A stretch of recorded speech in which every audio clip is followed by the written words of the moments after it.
आपका स्वागत है रफ्तार बेस क्लास 10th में, जो कि हम गोधली हिंदी भाग 2 का चैप्टर 3 पढ़ा रहे हैं, जो कि भारत से हम क्या सीखें।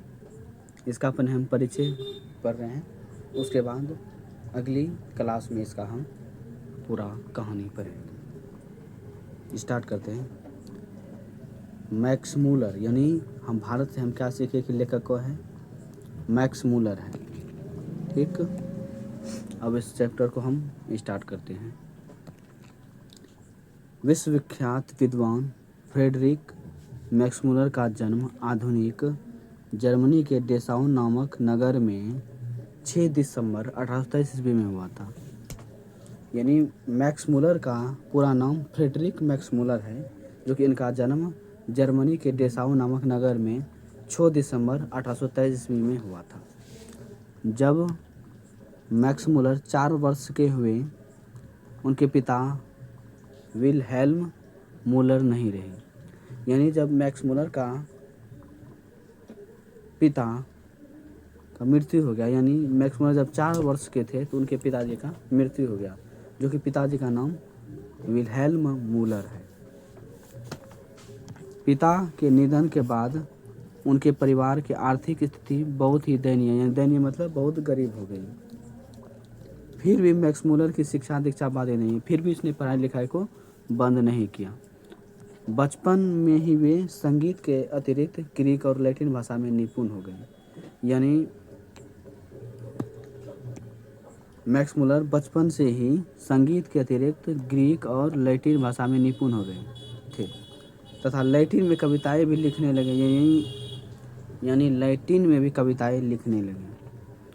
18 वर्ष की उम्र में लिपजिंग विश्वविद्यालय में उन्होंने संस्कृत का अध्ययन आरंभ कर दिया। यानी 18 वर्ष की उम्र में लिपजिंग विश्वविद्यालय में उन्होंने हितोपदेश का जर्मन भाषा में अनुवाद प्रकाशित करवाया। यानी हितोपदेश का जर्मन भाषा में अनुवाद किया। इसी समय उन्होंने कठ और केन आदि उपनिषदों का जर्मन भाषा में अनुवाद किया तथा मेघदूत का जर्मन पदानुवाद भी किया।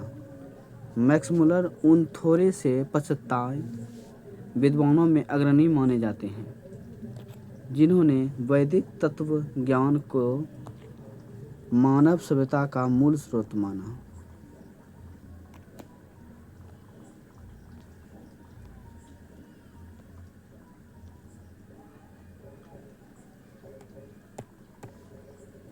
ठीक,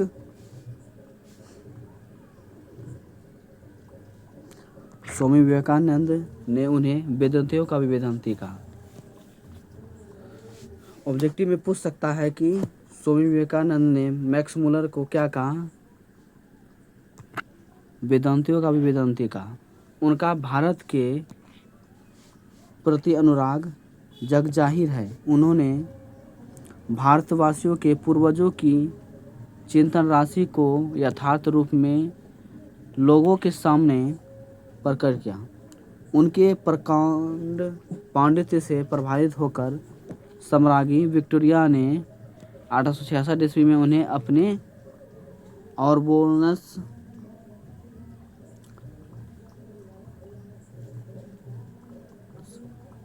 आर्सबोर्न प्रासाद में ऋग्वेद तथा संस्कृत के साथ यूरोपियन भाषाओं की तुलना आदि विषय पर व्याख्यात देने के लिए आमंत्रित किया था।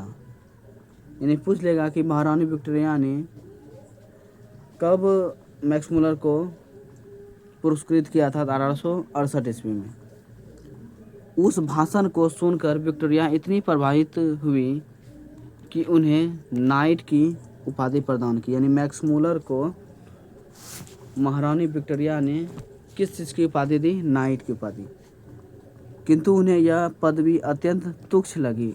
तुच्छ मतलब बहुत खास नहीं, कम लगा, और उन्हें उसे अस्वीकार कर दिया, यानी नहीं उनको माना। भारत भक्त, संस्कृतनानुरागी एवं वेदों के प्रति अगाध आस्था रखने वाले फ्रेडरिक मैक्स मूलर का 28 अक्टूबर सन 1900 ईस्वी में निधन हो गया। यानी मैक्स मूलर की 28 अक्टूबर 1900 ईस्वी में मृत्यु हो गई। प्रस्तुत लेख वस्तुतः भारतीय सिविल सेवा हेतु चयनित युवा अंग्रेज अधिकारियों के आगमन के अवसर पर संबोधित भाषणों की श्रृंखला की एक कड़ी है। प्रथम भाषा का यह अविकल रूप से संक्षिप्त एवं संपादित अंश है, जिसका भाषांतर डॉक्टर भवानी शंकर त्रिवेदी ने किया। भाषण में मैक्समुलर ने भारत के प्राचीनता और विलक्षणता का प्रतिपादन करते हुए नवागंतुक अधिकारियों को यह बताया कि विश्व की सभ्यता भारत से बहुत कुछ सीखती है और ग्रहण करती है। उनके लिए भी यह एक सौभाग्य अवसर है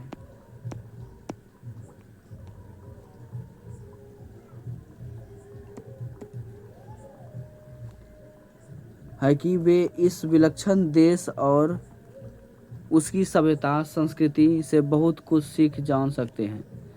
यह भाषण आज भी उतना ही प्रासंगिक है, बल्कि स्वदेशाभिमान के विलोपन के इस दौर में इस भाषण की विशेष सार्थकता है। नई पीढ़ी अपने देश तथा इसकी प्राचीन सभ्यता, संस्कृति, ज्ञान साधना, प्राकृतिक वैभव आदि की महत्ता का प्रामाणिक ज्ञान प्रस्तुत भाषण से प्राप्त कर सकेगी। यानी इस चैप्टर में मैक्समुलर जो है ये पूरा अपने भारत के सही क्षेत्र यानी भारत का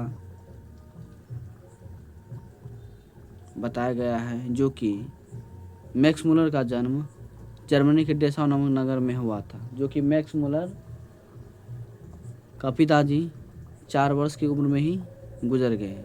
मैक्समुलर ने अपने भारत के बारे में बताया है, जो कि भारत में क्या चीज़ है, सुंदरता है, कैसा है। ठीक है, यहाँ पे आपका इस चैप्टर का परिचय समाप्त होता है। अगली क्लास में हम इसका पूरा कहानी चलेंगे। जय हिंद, धन्यवाद। इस वीडियो को शेयर ज़्यादा से ज़्यादा कीजिएगा और सब्सक्राइब कीजिएगा। जय हिंद, वंदे मातरम।